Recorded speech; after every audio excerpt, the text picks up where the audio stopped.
नमस्कार दोस्तों। जैसा कि आप सब लोग जानते हैं कि 28 मई 2023 को भारत के नए संसद भवन का उद्घाटन हो चुका है। संसद भवन का उद्घाटन माननीय प्रधानमंत्री नरेंद्र मोदी जी ने किया है। ऐसे में सबकी विचारधाराएं दो हिस्सों में बँट चुकी हैं। कुछ लोगों का मानना है, क्या हम पुराने संसद भवन से काम नहीं चला सकते थे? कुछ का कहना है कि ये नए भारत की नई तस्वीर है। ऐसे में सवाल उठता है कि नए संसद भवन की आखिरकार ज़रूरत क्यों पड़ी? विपक्ष ने तो भाजपा की इस कदम के लिए काफ़ी आलोचना की है। राहुल गांधी ने तो ये तक ट्वीट कर दिया है कि ये संसद भवन नहीं, ऐसा लगता है जैसे कोई राजमहल हो और नरेंद्र मोदी का यहाँ पर राज तिलक हो रहा हो। अगर इतिहास के नज़रिए से देखें तो 28 मई ये तारीख, इस तारीख का काफ़ी महत्व है। ये 28 मई ही थी जिस दिन हिंदुस्तान के पहले प्रधानमंत्री श्री जवाहरलाल नेहरू हमें छोड़कर चले गए थे। हाँ दोस्तों, और यही नहीं, 28 मई को ही वीर सावरकर का जन्म भी आता है सन 1883 में, जिन्हें माना जाता है कि आगे चलकर इन्हीं की आइडियोलॉजी पर नथुराम गोडसे ने महात्मा गांधी को मारा था। तो इस तरह 28 मई हमें दो और चीज़ों की भी याद दिलाती है। कांग्रेस के सांसद वेणुगोपाल ने तो यहाँ तक बोल दिया कि आरएसएस की जो नीतियाँ हैं वो एंटी बैकवर्ड क्लास है। उनका मानना है कि ये उद्घाटन राष्ट्रपति श्री द्रौपदी मुर्मू को करना चाहिए था, ना कि प्रधानमंत्री नरेंद्र मोदी को।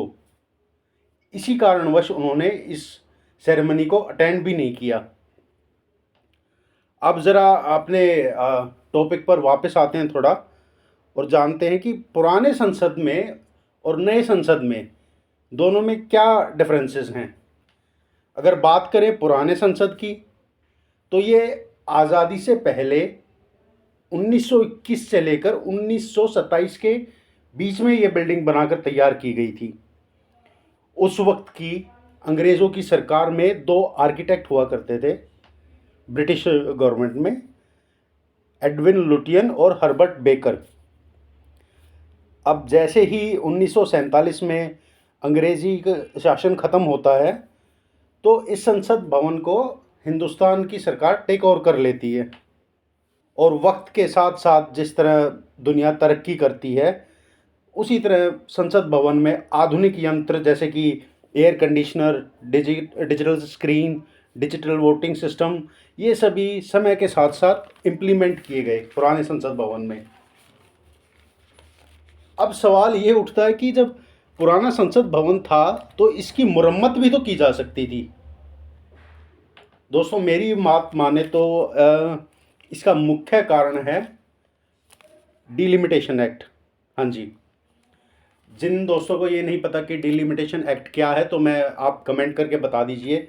मैं इस पर एक वीडियो अलग से बना दूंगा समझाने के लिए कि डिलिमिटेशन एक्ट असल में है क्या।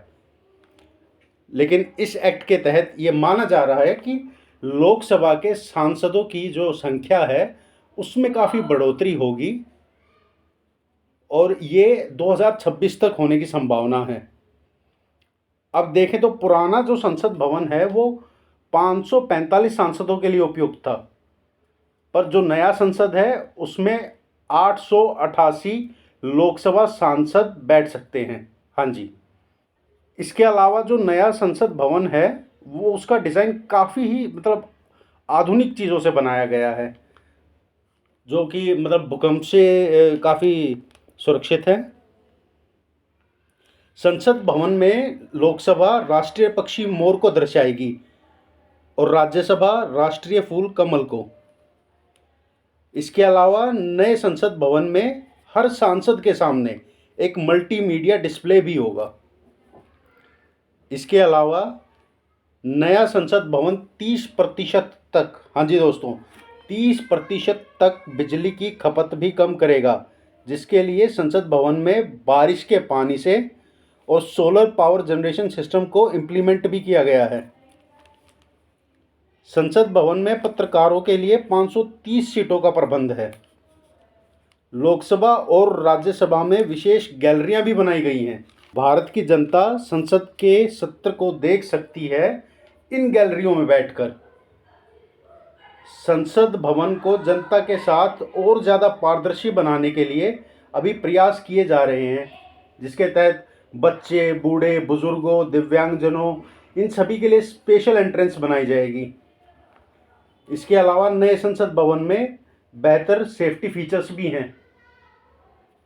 अंत में मैं यही कहना चाहूँगा, सबसे बड़ा धन्यवाद हम देना चाहेंगे टाटा प्रोजेक्ट लिमिटेड को, जिन्होंने इतना बड़ा प्रोजेक्ट सक्षम करके दिखा दिया। आप दोस्तों नीचे कमेंट सेक्शन में लिखकर अपनी राय बताएं, क्या हमें नए संसद भवन की ज़रूरत थी या इस पैसे को कहीं और इस्तेमाल किया जा सकता था।